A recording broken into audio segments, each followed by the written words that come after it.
Lightning like Steve McQueen. I'm in the fast lane when the light turns green. And I built tough, I ain't nothing but grit. Cause I made rugged blood, sweat, and spit. Yeah, like a horse I fly. Better push yourself in for a bumpy ride. I like to play hard, but I work harder. And I weather the storm cause I'm built stronger. What is up, ladies and gentlemen? We are back. We are live. It is Freight Coach Podcast, the top podcast in transportation, coming to you guys every single weekday, 8:30 a.m. Pacific, 10:30 Central, to break down some industry headlines.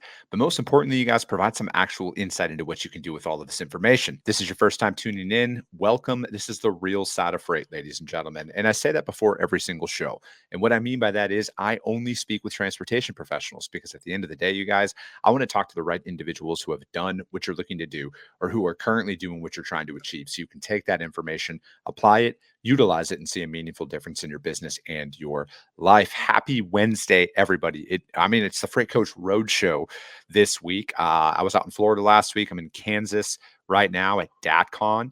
And I am out in Cleveland early next week for the NMFTA Cybersecurity Conference.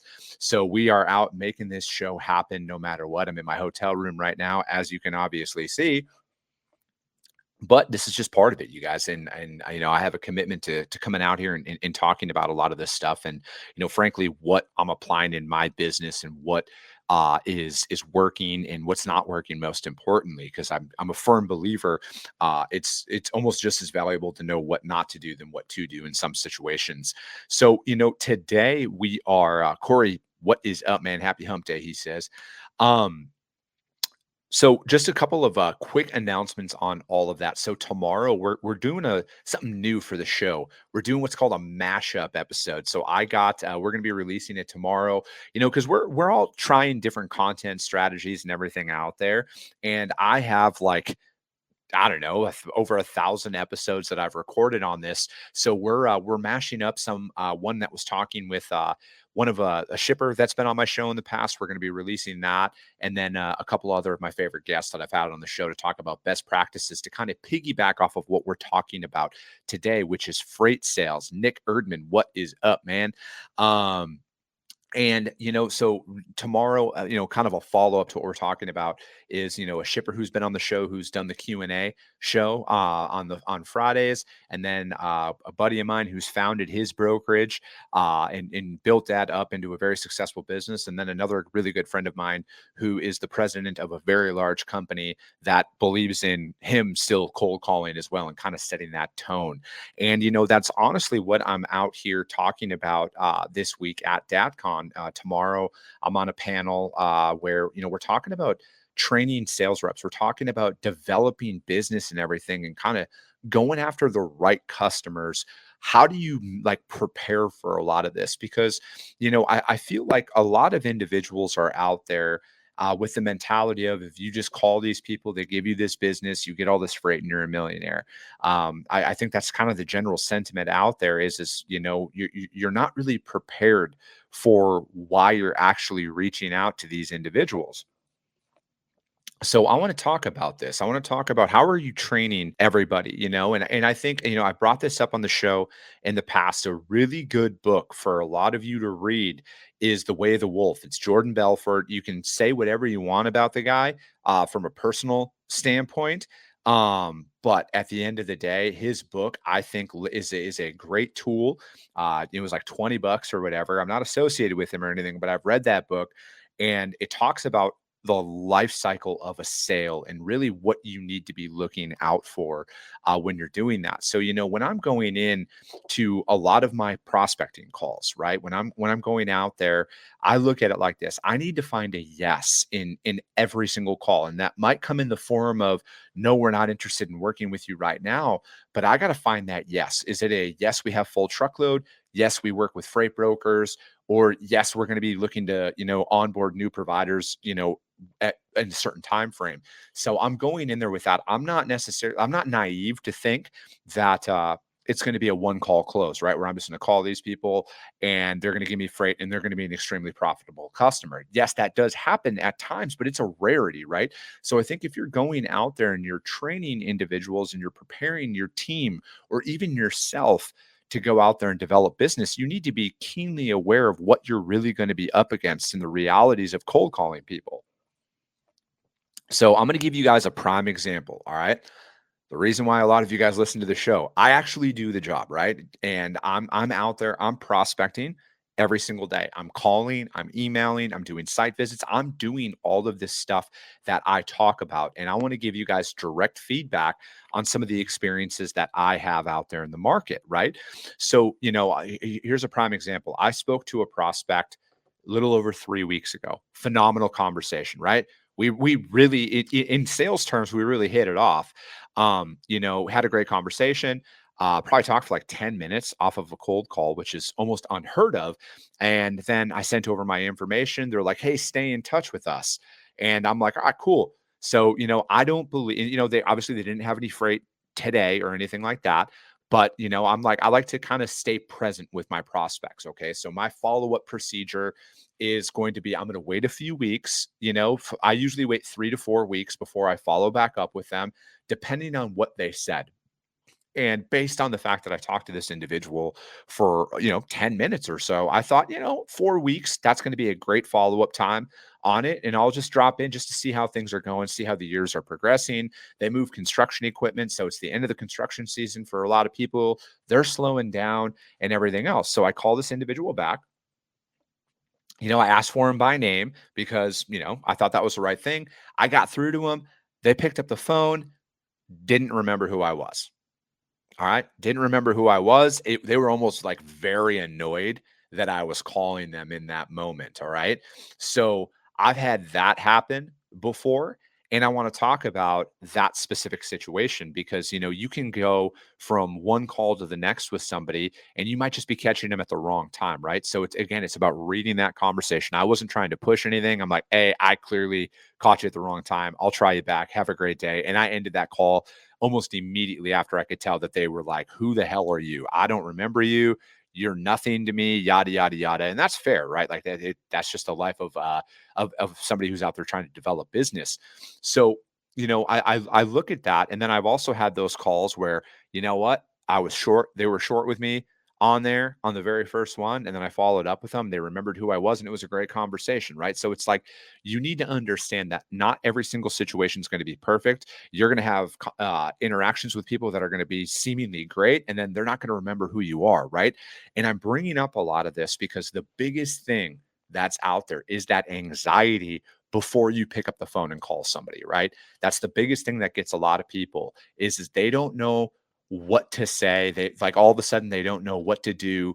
And they're just really, really nervous because you don't know what's on the other end of the phone, right? You don't know what mood the other individual's in when you're calling them. And most importantly, not everybody is going to be in a good mood, when you call them. So like there's that, you just never know. I will say this with confidence, you guys.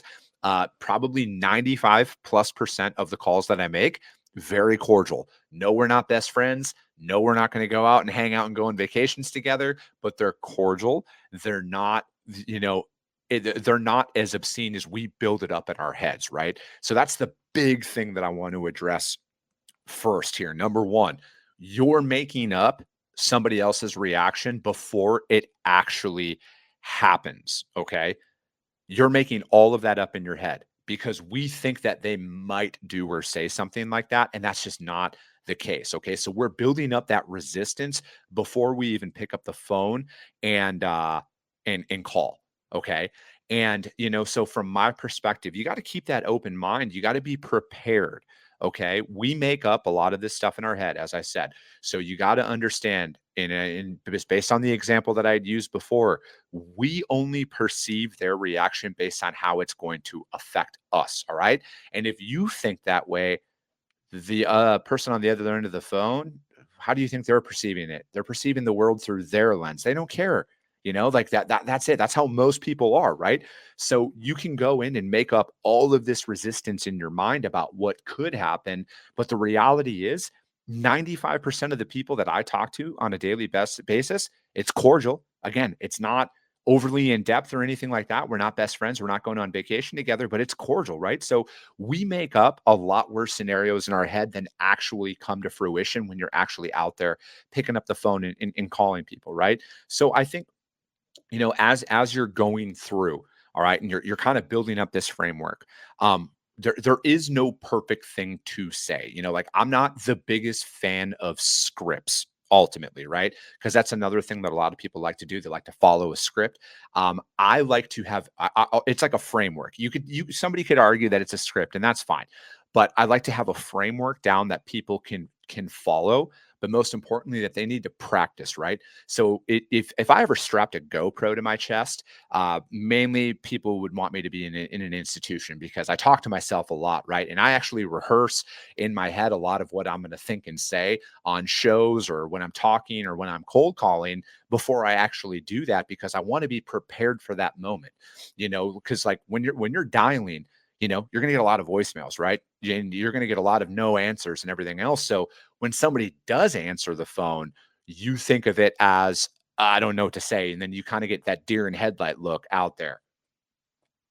So for me, a good starting point is your introduction can also be used as your voicemail message, right? So it's like you're prepared to say, and because when they do pick up the phone, right? My whole thing is hey, my name is Chris Jolly. I'm the founder of Freight Coach Logistics.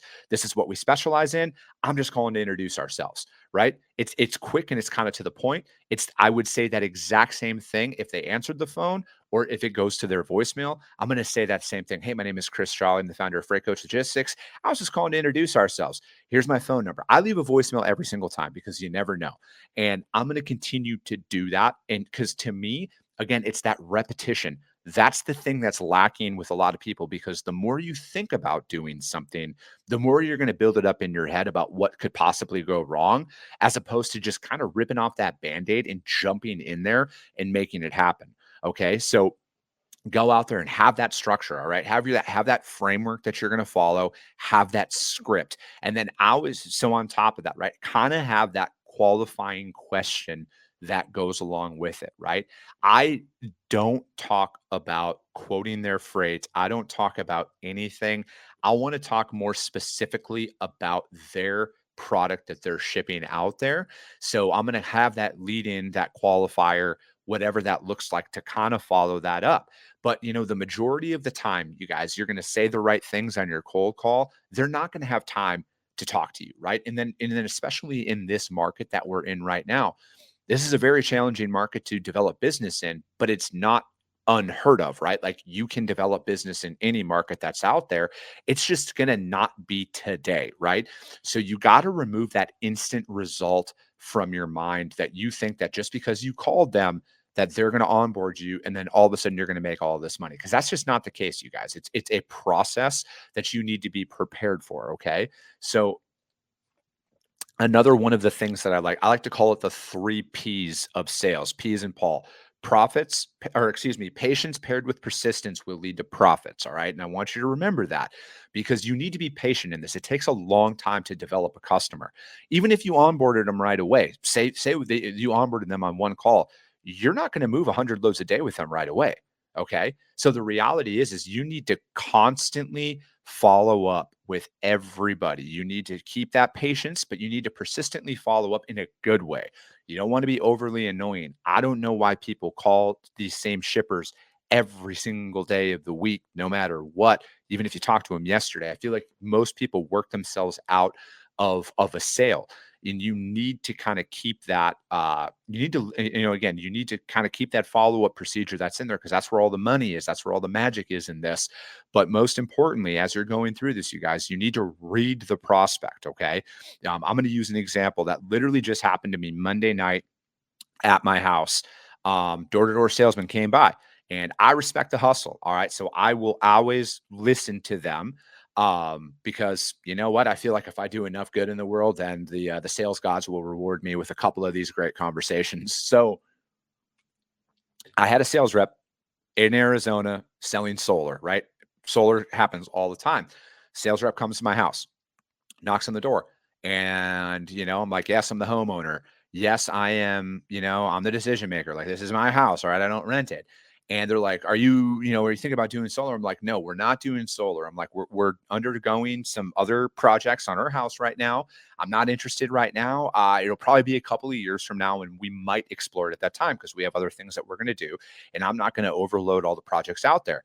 Completely disregarded what I said. He's like, well, what if I can save you money on your power bill? I'm like, listen, man, I've had enough of this. I'm not interested in saving $10 a month. All right. Cause that's ultimately what every single one of them says. We can save you $10 to $15 or whatever that is. I'm like, I'm not interested in that right now. Due to the other projects that I have, I'm not interested in installing solar. And he just kept pushing and he wasn't listening. He wasn't listening to what I was saying. And I told him, I'm like, listen, I'm done. Have a great night. And then I walked away. And, I'm still waiting for that solar company in Arizona to hear me out in the fact that I'm not interested today. It's going to be a couple of years because I have other stuff I want to do to my house before that. Right. So I use that example because I always try and apply how I get sold to on what I won't do when I'm out there in the market. Right. So when you're calling somebody and you can just tell, right, we all know you can just tell that you caught them at the wrong time. I don't believe in pushing my message at that time. I'm going to read that conversation and I'm going to try and set up a follow-up call, right? Most importantly, like, hey, this clearly is a bad time. Can I call you back next week or 2 weeks? Arbitrary example there, you guys, but choose a time frame out there where you can give them a chance to follow up with them. Because ultimately, if you're going to catch them at the wrong time, you don't want to push it because I feel like you're going to instantly get lumped in to that bucket of I'm never going to buy from them. I have about 5 solar companies off the top of my head right now. I won't publicly say them in Arizona that I'll never buy from them based on what they do and like how they just literally just didn't listen. Right. And that's the exact same thing. And I guarantee there's probably some people out there who think that of me, that, that's just part of it. You can't make everybody happy, but I feel like reading your prospects is crucial in those moments. Okay. So it's like, as you're going out there, you have that thing that you're going to say, no matter what. You're going to call. Your introduction is the exact same thing as your voicemail. I think that this is something that you can practice and follow every single time to really get out there and kind of get comfortable in it, right? Because ultimately, that's the biggest thing that you need to get comfortable doing is that process, okay? I know a lot of people want to throw an insane number out of 100 calls a day or whatever that is. I feel like you need to build off of that, right? No matter what, choose a number that you're comfortable with, that you're going to hit every single day, because we want to sit here and say, oh, I'm going to make 100 calls. And then we do that one day. And then you know what? We don't make some for a couple of days because we hit 100 calls already this week. We're fine. We don't need to. And then what we're missing in that moment is the structure of getting your work done no matter what, no matter how busy you are. So as you're going out there, set a number, and I would advise anybody training a sales team, or maybe this is just you, right? You're a solo operator. You're just getting started in this. Start with 10, right? Again, arbitrary number, you choose it, but start with 10 and do that every single day for a couple of weeks until you kind of get in that routine, right? The first time that you're going to make 10 calls, it might take you an hour and a half to make those 10 calls because you're going to overanalyze, you're going to do all of this stuff, you're going to question yourself and everything. But if you do those 10 calls a day long enough, you're going to realize that all of a sudden you get that down to maybe you're getting those 10 calls in 30 minutes. Now you have all this additional time on your day. Then that's a good time to increase it, whether it be 15 calls a day then or 20 calls a day, whatever that arbitrary number is we're talking about here, then you increase it. So then you get to that point again. Now you're doing 15 calls a day. And then that 15 calls is taking you an hour and a half. But then after a while, you get a little bit more comfortable. You get a little bit more, you can kind of shorten the time in between calls. Now you're getting those 15 dials in an hour. Then you do that. And then boom, get up and increase that to 20. Okay. And then you follow that process. And before you know it, you guys, you're making 35, 40, 45 calls a day without fail. That's after you start onboarding customers. You're doing that as well. You're onboarding customers. Now you're quoting loads, you're building loads, you're moving freight, and you're making your 35, 40 dials in a day.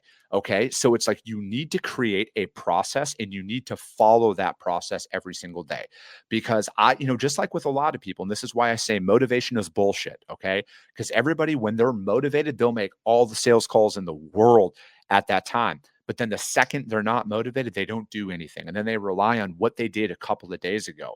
That is what's going to kill you. Okay, that is what's going to kill you in business and all of that, because I have every excuse in the world some days to not want to do stuff. All right, whether it's on, it's, oh, I got this show going on, or I have that going on, or, oh, we moved 100 loads this month. I don't have time. You do have time. You're just neglecting what you need to do in those moments. And, again, this is something that I work really, really hard on inside to make sure I hit those metrics every single day, because some of the most successful people I know in this industry, some of my friends that are founders of companies that are doing 80, 90, 100 plus $1 million a year, a lot of them are still selling, you guys. A lot of them are still out there and they're doing it. I know people who, I'm not going to say their numbers out here, that they are very successful. Their companies are very successful and very recognizable, and they still make cold calls. They still make sales calls every single day. So, I'm going to they do that because they see the value in it, right? Like, your book of business is never good enough. No matter what, you're going to reach points. Excuse me, you're going to reach points in your book of business where you feel overwhelmed. You have a lot of stuff going on. You feel overly busy. Everybody hits that plateau. All right. And then what you do is if you're holding yourself accountable in those moments, where, hey, because you always have more time than you think. All right. We want to sit here and say we're busy. You're not that busy. I'm not that busy. Nobody listening to the show is that busy where they can't create that framework and follow it every single day. And I'm not to say that you're not going to have days that you're not going to feel overwhelmed and stressed. I have those days too. I feel overwhelmed and stressed. I get that. I get it, right? I'm a human being, but I've built up that framework in my life where I follow that routine every single day, right? If you've been following the show for a while, or maybe you follow me on other social media channels, you see I kind of do the same thing every single day. And it's, in the moment it might seem boring, but it's effective for me. All right, that's how I've grown both of my companies, over these last couple of years, with no business, right? Like, when I started this podcast, I had no listeners, I had nothing, right? And I've built that up over 4 years.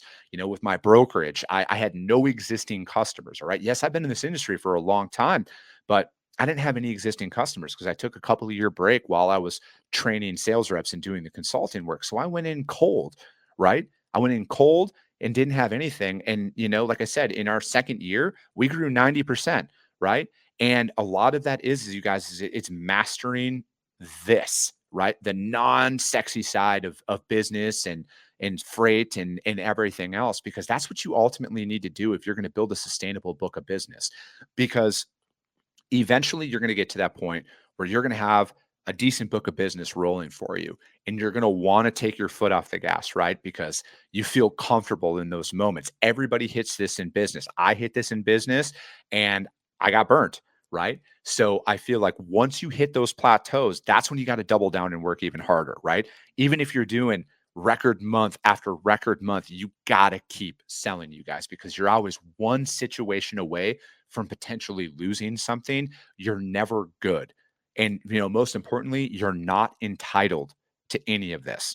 All right. Just because you did something great yesterday doesn't mean you're entitled to today. You have to earn this stuff every single day, but mainly you got to build that framework around it. I am all about small, digestible bites over time that shows sustainable growth. Okay. That's why I say choose that number, whether it's 5 calls a day when you got to start, 10, 15, whatever that number is, and then find, how do you get more efficient? How do you increase your output with that? And then start it all out, you guys, by creating that framework, whatever that is, your introduction. Like I said, my opening line is the exact same thing as what I would leave on a voicemail. And that's so in the event somebody picks up, I don't have that deer in headlight look, because I don't know what to say in that moment because nobody's ever answered their phone before, right? So you got to attack that step by step. And then, most importantly, you guys document all of this stuff, get your processes down, so you know what to follow and what to say, because ultimately everything I'm telling you guys right now, this is going to get you started, right? This can get you started on what to say, how many calls to make, whatever that looks like. Go after whomever, choose the niche that you want to operate in to start. But ultimately, you guys, the best results that are going to come from this is going to come from you personally putting in the work. Okay. You personally have to go out there and make calls. All right. I get hung up on every day. All right. I get told no every single day. I go through all of it. Right. You're going to go through all of it.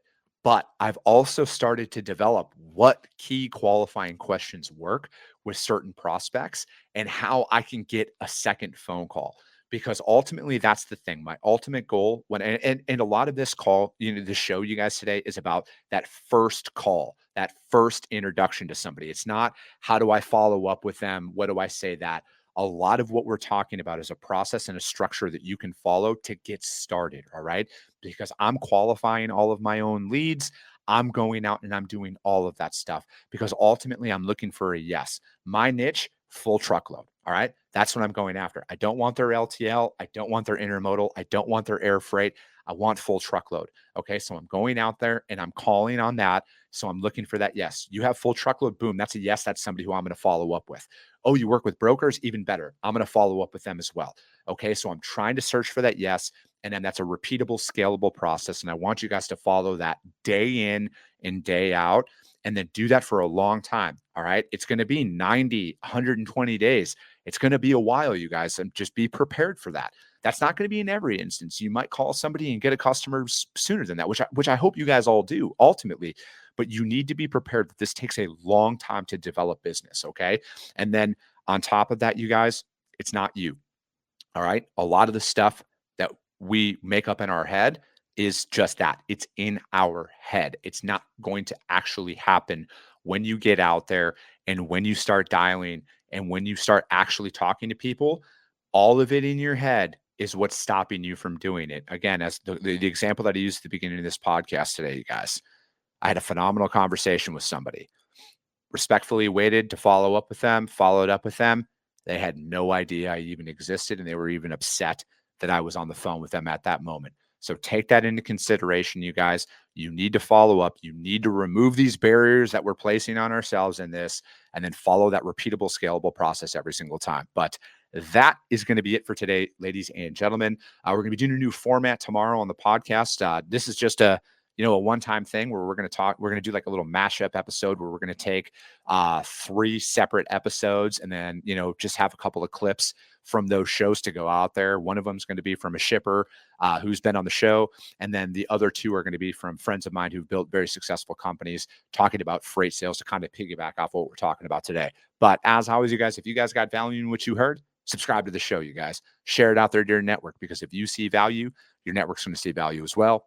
I appreciate you guys. I love you guys, and we'll be talking to you soon.